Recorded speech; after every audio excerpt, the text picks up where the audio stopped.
Ready to start doing handstand push-ups? I got 4 simple steps to get you there fast. Our first step is going to be wall walks.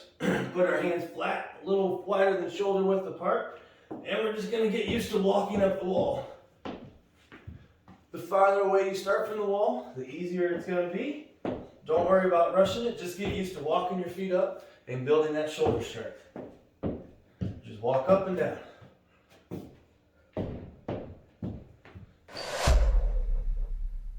So the next step in our process is to incorporate a push-up into our wall walk. And as you start your push-ups, remember, you can start farther away. It's a little bit easier, and as you get a little closer to the wall, it gets a little more difficult. We don't need to go all the way flat to the wall, but you'll see the difference in resistance as you get closer. So we'll start our regular wall walk. We'll come up, and we'll just incorporate a push-up. Go down what you feel comfortable with, maybe 1 or 2. Walk back down, and try it again. Walk back up. Maybe 1 or 2 push-ups, and walk your feet back down. As you feel better, you can get a little closer. Maybe put your hands a little bit closer, and work about going up and down, and come back down. Hope you're enjoying the video. If you are, please like and subscribe. It really helps out a budding channel. Our next step is going to be walkovers. So we're going to work on just coming over, flipping over our head, and landing against the wall. Sometimes this takes a little bit of practice. There's a lot of strength, coordination, balance in it. Give yourself plenty of reps if this is something you've never done before. You will often come across the wall hard, smack your feet hard, sometimes not enough to find that balance. It's something you can really do just a regular workout where you're doing regular sets, maybe 3 sets of 10, just practicing your flip over until you find that coordination. So just like a handstand, we're going to put our hands up. We're going to end up about 8 inches away from the wall, and we're going to use our 1 foot to help kick over. And we're going to flip, and we're going to find our balance back there. And like I said, sometimes you can end up coming up too hard. That's fine. Just make sure the surface you have against you can kick.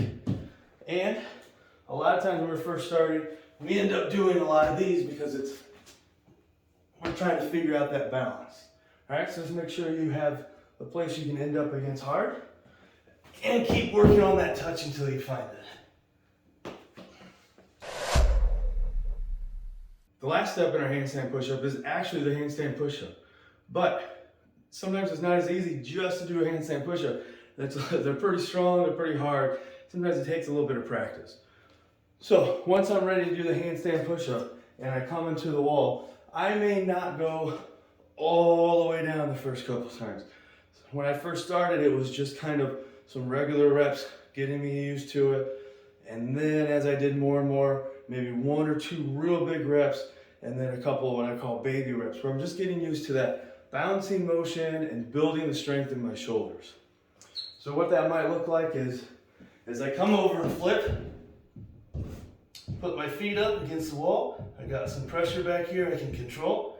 Then instead of going all the way down the first time, what I might do is just kind of up and down a little bit. Just building my strength, building my balance, used to being upside down, and maybe throw in 1 and come back down.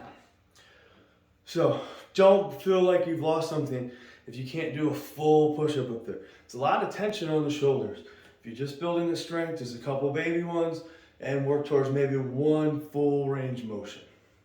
I hope this 4-step process was helpful in getting you to do your handstand push-ups. Good luck.